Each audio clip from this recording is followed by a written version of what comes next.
নিজের পছন্দ মতো একজন বিশ্বস্ত মানুষ না পাওয়া পর্যন্ত আপনি আপনার একাকিত্বকে বরণ করে নেন। কারণ যতক্ষণ পর্যন্ত আপনি হারাম থেকে বাঁচতে না পারবেন, আল্লাহ আপনাকে উত্তম জীবন সঙ্গী দান করবেন না। আর মাথায় রাখবেন, তাড়াহুড়োতে পাওয়া বেঈমান বিশ্বাসঘাতক জীবন সঙ্গীর চাইতে অনেক দেরিতে পাওয়া একজন বিশ্বস্ত জীবন সঙ্গী হাজার গুণ বেশি উত্তম। ঠিক কিনা বলেন?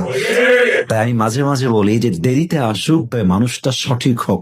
আরেকটি কথা মাথায় রাখবেন যে মতি কিংবা হীরা এটা কিন্তু খুব সহজেই পাওয়া যায় না। এটা পাওয়ার জন্য অনেক স্টেপ পার করতে হয়, অনেক ধাপ পার করে যাওয়া লাগে। Exactly to the same way একজন চরিত্রবান বিশ্বস্ত জীবন সঙ্গী খুব সহজে পাওয়া যায় না। এটার জন্য অনেক লম্বা সময় একাকিত্বকে নিজের সঙ্গী বানাতে হয়, অনেক লম্বা সময় ট্রাই করতে হয়, অনেক লম্বা সময় খুঁজতে হয়, দোয়া করতে হয়, বেস্ট এফোর্ট দেওয়া লাগে।